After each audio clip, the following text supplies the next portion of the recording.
back. I apologize. I have Josh here to keep me on track with the details I'm the because fact sometimes checker. fact checker, I get lost a little bit in the muck. So I am not going to spend a lot of time on deep history of the Kinks because if you're looking for Kinks history, you are going to find it in the earlier episodes, and we also still have the album that is between this album, which is at the end, and I should mention that we're talking about Arthur, or the Decline and Fall of the British Empire, as the album that we're covering today. In between, so in terms of order, we have some early Kinks albums, and then we go to Face to Face, which we covered, and then Something Else by the Kinks. And then in between is Village Green Preservation Society, which we'll be covering in a few episodes down the road, and actually will be our last Kinks album that we cover, which surprised me because they have some pretty famous ones from the 70s. Yeah, no Lola? And that's the album that follows this. Another rock opera. The Kinks loved their rock operas from the late 60s until the 70s.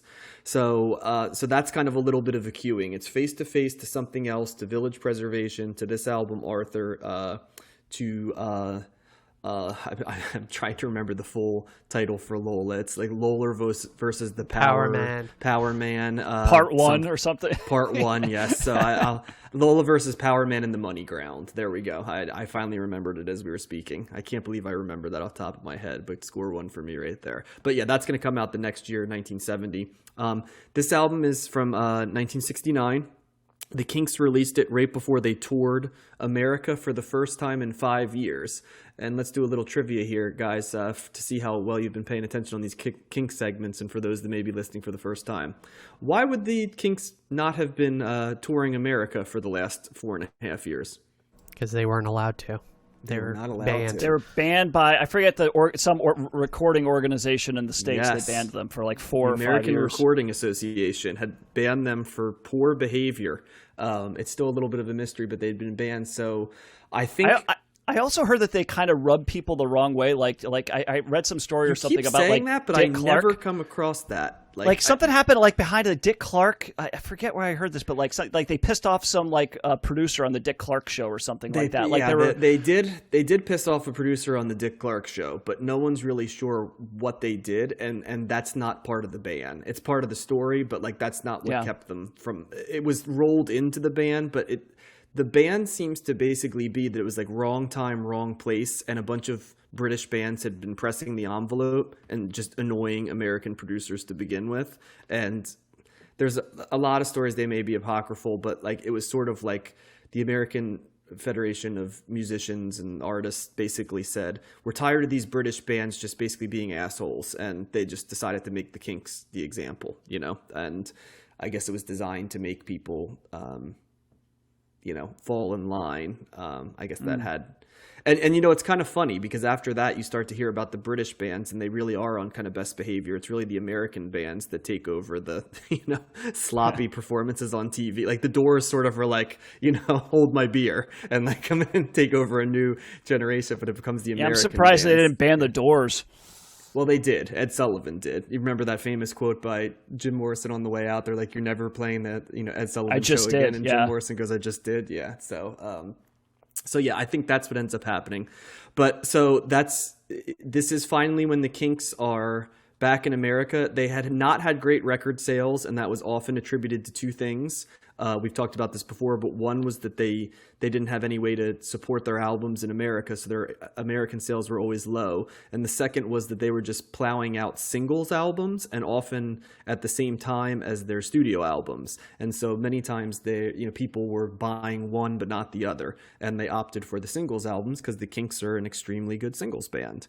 By this point, though, the Kinks are not releasing a lot of singles. They pretty famously had released a single before this album that fell flat on its face, and pretty much that was the end of Kinks as singles band, and transition into Kinks as concept album rock opera band, which pretty much will cover them from Village Green Preservation Society all the way through the mid-70s to varying degrees of success and critical acclaim. This album did not do well. However, the next album, Lola, which we mentioned about, did do well in both America and Great Britain. Themes of this album It is bureaucracy of... So let me walk backwards.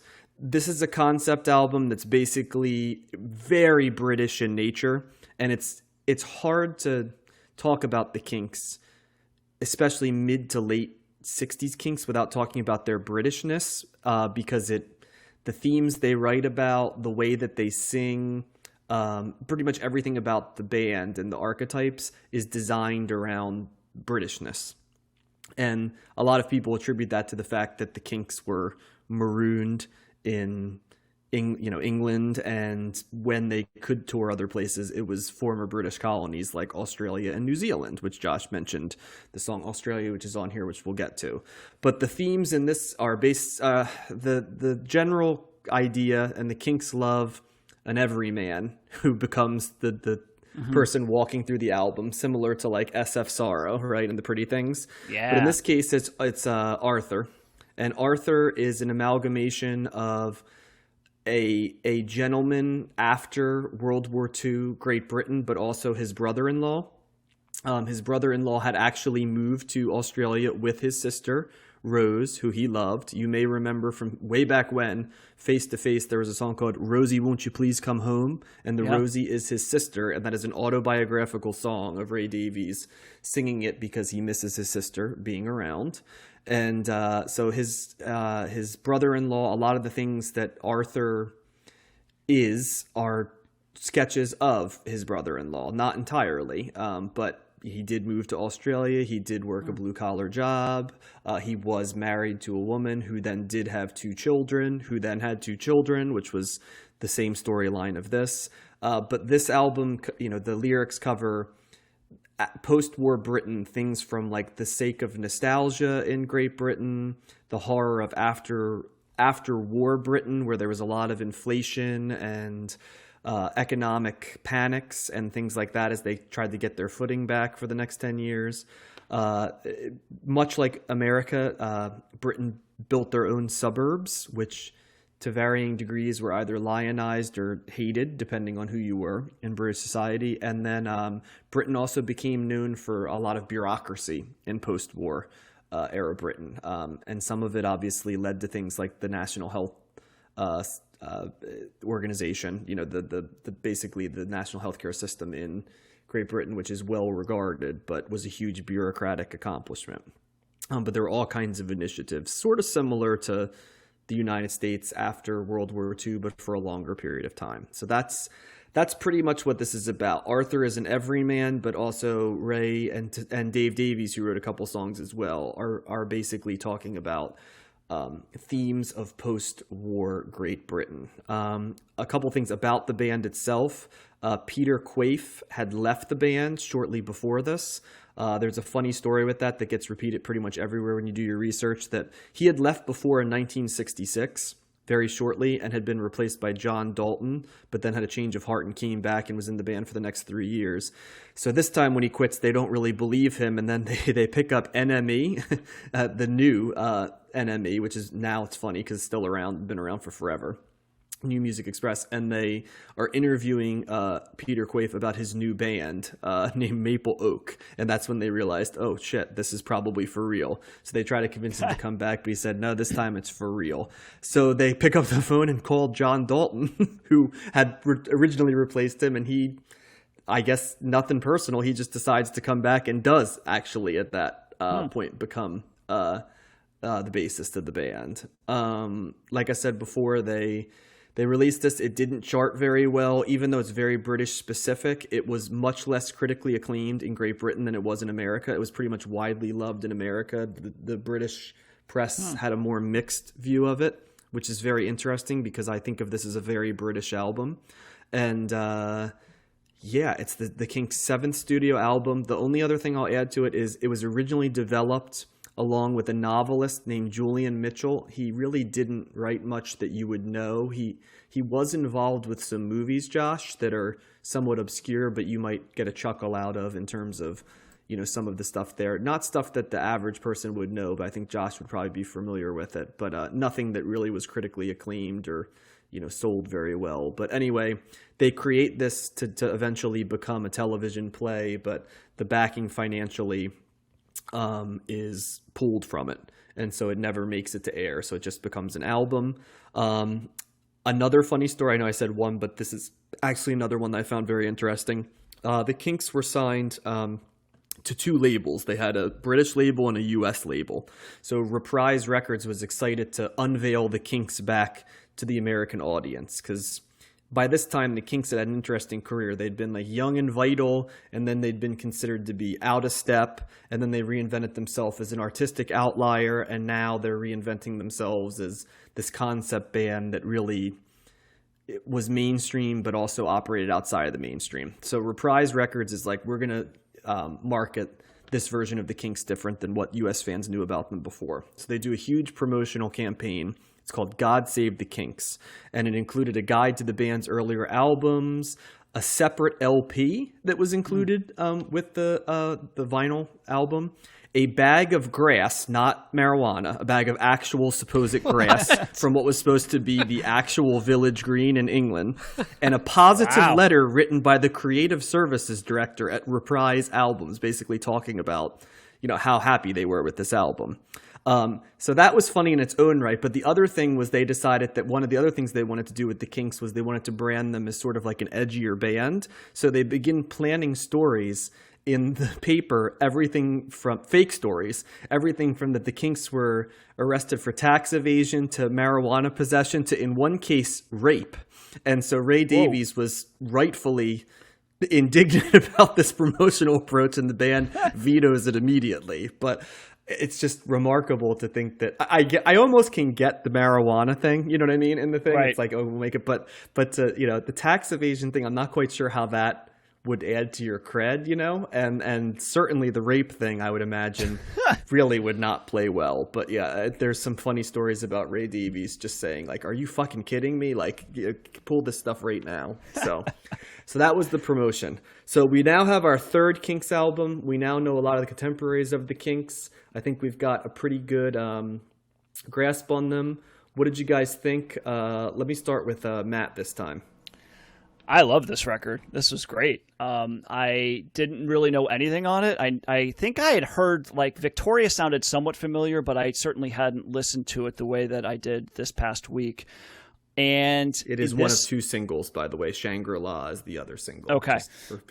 Yeah, and that's a great opener. And I'm just going to go right off here with a hot take right away, okay? Victoria is a better song for me than Waterloo Sunset, by far. Like that, when you talk about perfect pop songs, and I know I got crap for like not being all ecstatic about Waterloo Sunset, but when I hear a song like Victoria, that the energy behind it, the guitar playing, the horns, the bridge is fantastic, and the way that it just plays off of each other, and everything about that song is, to me, that's more of the perfect pop song, and that just kicks it off to a great album. It's proggy, right? So like, and by that I mean, like, it's just so many different parts of a song, right? So then you go off to Yes Sir No Sir, and it's kind of got a little bit of a groove going on for the first 2 minutes, and then all of a sudden it takes a right turn, and it just goes down a totally different path, and it's cool as hell, right? It's just a really interesting.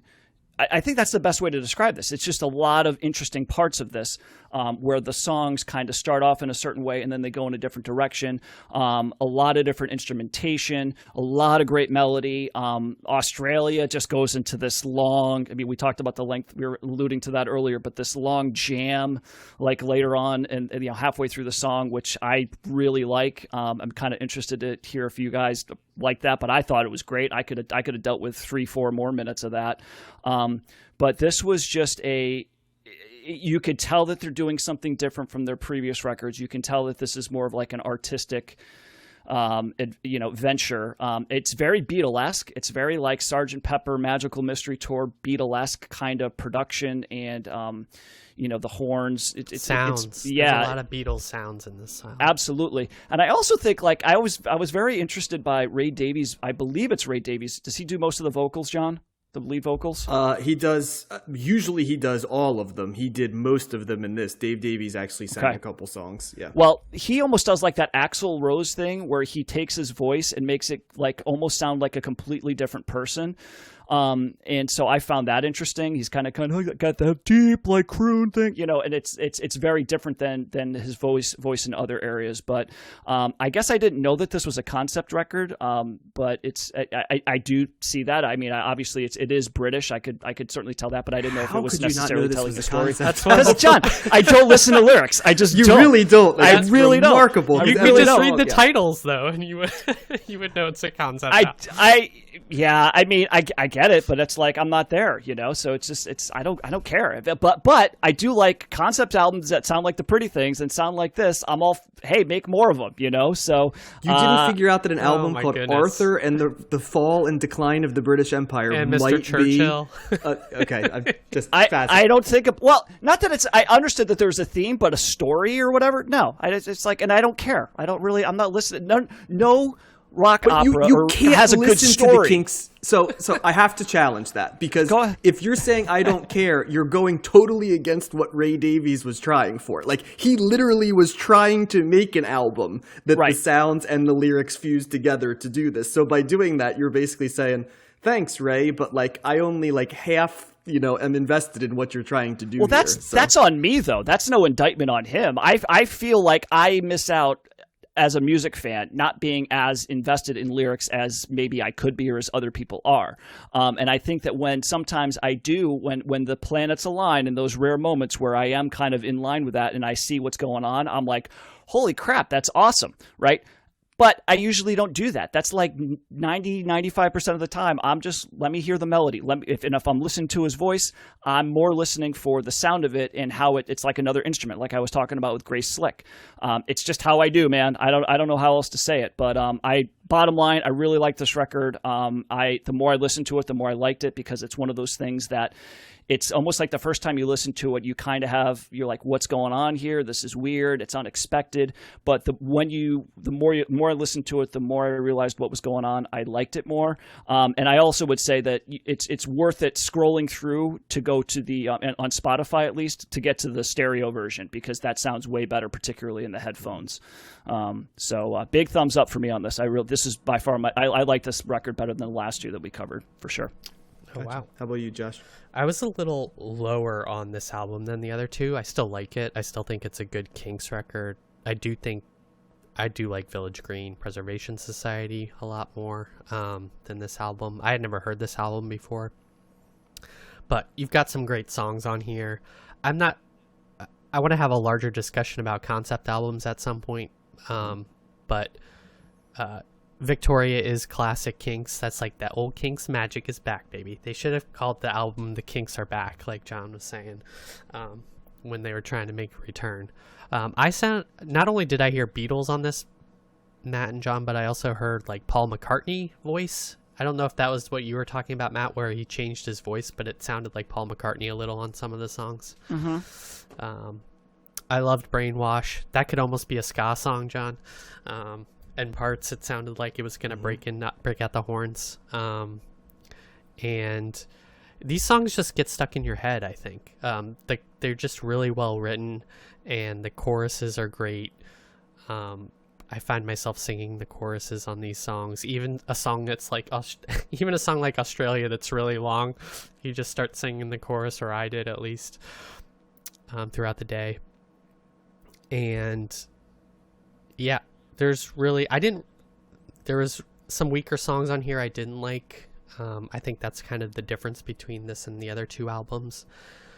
I didn't really like Shangri-La that much, or Some Other Sun, but I liked most of everything else on this album. Man, I love Shangri-La. Actually, I can't say there's anything I didn't like. I think, it's like songs I liked a little less than others, but I thought this was strong from start to finish. Yeah, I hated this album. I'm going to go out there and put that there. Yeah, I don't like this era of the Kinks at all. I think a lot of the stuff they do is really bloated in this era. The lyrics, as concept albums go, the lyrics are better. The Kinks are better at concept albums than most bands until you get to like the mid-70s where they really go off the rails. I almost feel like I could be taking the Matt role in this one and maybe the Josh role. There's a lot of songs I just actively disliked on this album, and in fact, first of all, Victoria, while the best song on the album by a lot, with Brainwashed being the second best song on the album equally, but Victoria is as much the number one song on this album with a distance to number two to Brainwashed as Brainwashed is number two to everything else on the album. But Victoria is not anywhere near the song that like 9 other Kinks singles are, some that we've covered and some that we haven't. So I do have to start with that. It is a funny song because it's about Queen Victoria and it's about nostalgia, and I'm always down for anybody making fun of nostalgia and doing some mocking. But like songs like She's Bought a Hat Like Princess Marina and Young and Innocent Days, toward I the didn't end. like that song either.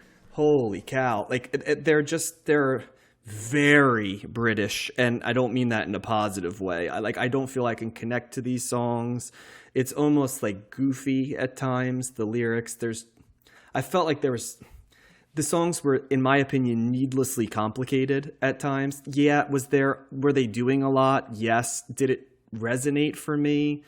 No. I listened to this album 3 times, and each time I thought I was going to like it more, but I definitely don't like this era of the Kinks anywhere near as much as I like the early era when they were doing garage rock, or the middle era when they were doing slice of life songs that were a little bit tighter, like Face to Face and Something Else. This is the era of the Kinks where I feel like they go in a direction that I'm less in love with. Matt is right. It's like a proggy direction. I wouldn't go so far as to say proto-prog because it's very different in that it's definitely still couched in modern British rock of that time. So it shares a lot more in common with the Beatles and bands like that than it does with like later stuff like Jethro Tull or stuff like that. However, I could see bands like, Genesis and Steely Dan and stuff stealing elements of this and running with it. But it's a taste. Australia was brutal. It was too long. It was just, it was like how you described the song, and you said to me, like, how can you like this on the other album? And like, I feel like take that same complaint you made for the Jefferson Airplane album, and the placement of that track in 5. And I want to say, is Australia track 5 on this one as well? 6. Okay, so it's almost in the same place, but it's at the end of the first side, which is the same thing for that other. Yeah, it's the same idea, but it does not hit for me, and it's like it's unwelcome because after Brainwashed, I thought it was going to go back in the right direction, but they go back to back with Australia and Shangri-La, and it's like 12 minutes, and it just I don't know, it never got me back. So I love it. It's a matter of taste. It's impossible for me to analyze this without looking at the lyrics because it's obviously a concept album. I thought the themes were interesting, and Ray Davies writes very interesting songs, but there would be other albums that would have more interesting stuff. Just nothing about this concept album interested me. Like the topics, I didn't feel like I could relate to it, and it didn't have a hook to bring me into the songs. It does, and this is probably going to explain where it is. It reminded me a lot of that Pretty Things album as well, and I know Matt loves that album, and I know I was on the record as hating that album. So, unfortunately, I got to give this one a pretty strong thumbs down. I gave it a fair shot. I think people who've listened know by now that I certainly don't dislike the Kinks, but I can't recommend this one. I think this one's definitely falls in the considerably overrated category for me. That's really interesting. Do you think the concept album was a selling point of this, or why it was popular? It wasn't popular, remember. It was critically acclaimed, but it didn't sell well in either the United States. It wasn't until the next concept album, and the third... Actually, Village Green didn't sell well either. It wasn't really until Lola that the Kinks sort of reinvented themselves, and then their next couple albums did sell well. Is this the cutoff point for you for the albums that you don't like from the Kinks, or is Village Green part of that also? I'll save my take. Yeah, on let's Village not spoil Green that for that album because right. We're going to cover it, and I want to have something to cover there. Later Kinks in the 70s, it just it's rare that I find a concept album that I like because I just don't think if musicians were great writers, they'd be writers, not musicians, and I always feel that way. It's like Jim Morrison's not a great poet. He writes interesting lyrics, but he's not a great poet. I know that's going to get me some flack with different people, but poetry is a different animal than music, because in music you almost get to cheat because you get to create the rhythm with the music, with the instruments, right? Whereas to me, real poetry, the quality of the wordsmanship and the structure of the poems is what creates that, which is why I also like more traditional, technically solid poetry, because doing creative things within the context of, say, like a sonnet or a traditional rhymescape is even more amazing to me, that you can get something of resonance from those restrictions. It's like I always joke around a lot that I like boxing more than UFC, because I think to do violence with so many rules is somehow more impressive than just violence where there aren't many rules and it's easy to do, right? Oh, so, I like that. That's the same idea. Yeah. Well, but I didn't love this one. I got to be honest. And it's interesting you bring up those songs like the She Bought a Hat like Princess Marina, which, yeah, of course I can look at that and be like, that's kind of a ridiculous title. Young and Innocent Days. I mean, the thing that's interesting about those is listening to them, they aren't traditionally, the structure of those songs are not traditionally things that I would think, that's what I'm going for. That's really what I like. But there's something about it that I find interesting and intriguing enough. And I think by that time in the album, I'm sold. And there's nothing in here that really takes me away to the point where I'm like, they fell off here. They fell like it's certainly parts that aren't as strong as other aspects of the album, but it's not to that point where I'm just kind of like, like I'm bored with this. And I just like listening to it. It was several times where I was kind of like, I think I remember liking the Mr. Churchill Says song, right? But I can't remember exactly why. And it plays in the beginning. I'm like, okay, I kind of get it. And then it goes into that other level. I'm like, oh, right, it's got that part. And then, so I think that those parts are really interesting because it's almost like an up and down kind of like roller coastery kind of a thing. And there's parts that almost every song has. And I'm like, oh, that's really cool. Or I like that. Or that's, I always feel like these Kinks albums from this era in the 70s always feel like they're scoring like a Monty Python, like is how I always feel about them. And funny, it's like, a lot of like, like, like music. And it's like, I don't know what it is, but the sound of the band changes and it becomes something that just doesn't hit my ear the same way. And I didn't do a very good job of explaining, but you kind of, if you'll listen to these albums, you'll know, but it's sort of a loose, that's the best way I could describe it. It's like it's scoring British comedy from the 70s is how I always hear these things. Yeah, I get that a little bit. I don't mind the concept too much on this, although I agree with you. I don't think concept albums usually work as a whole. I can't think of any that I strongly like, but if, as far, like I said, if it makes you write more interesting music and cooler ass stuff, I'm fine with it. Like I can absolutely get past the lyrics. So there's a couple I really concept liked albums that are good. American Idiot by Green Day comes to mind immediately as a concept album that's pretty strong. So. Right. Yeah. But again, does that make sense? I mean, there's like every time I try to read the synopsis of a rock opera or a concept, like it's always like, what the hell? Are you talking about the Green Day one, or are you? I'm talking about any. Anytime I read this one is pretty. I mean, even though I didn't love this album, I don't think it's hard to figure out what this one's about. It's clearly about like, I don't know if I would have hit it as much on the nail, like exactly post-war Britain, but like this album's clearly about life in Britain, in a certain era, which I would have guessed would have been the 50s and 60s based on the references that he makes. And there's quite a few songs that talk about the war, and the aftermath of it. So I probably could have localized it to late 40s, 50s, early 60s Britain, which is what it's about. I would say that concepts do concept albums better than most in that they can keep a topic. Well, I would say concepts are there, like overarching, because I get the, concept of Tommy, right, or the concept, but it's just like as a story, it's just like, I don't know. Tommy's notoriously incoherent. No, right, exactly, Tommy's Josh, notoriously incoherent too. It's like not known for the lyrics as much. It's just.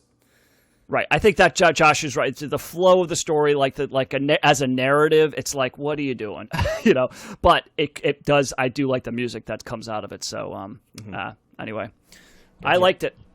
Yeah, nice. Well, it's that good because we've been agreeing and disagreeing on the same albums recently. So this week we've been hot taking it. And maybe I'll do some research. Maybe I'll read the lyrics, and I'll try to educate myself on this and that. Coming back to me. If you're going to read the lyrics, read them for Jefferson Airplane, because I don't think you'll like this album anymore reading the lyrics for that. I want you to research the British Empire, too. Yeah. exactly. Not you, John, but Matt. Yeah, gotcha.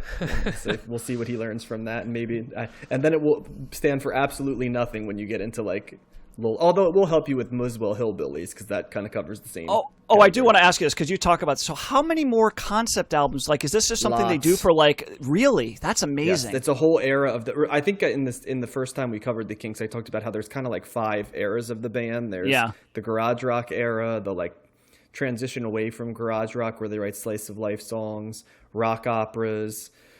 They almost become like a AOR sort of like stadium rock band, and then they finished as sort of like an 80s pop band, in 83 around that time. I heard that wasn't very good. It's 80s. It's kind of like Starship, right? It's like it took a band and they sound totally different than Starship what they were is before. Awesome.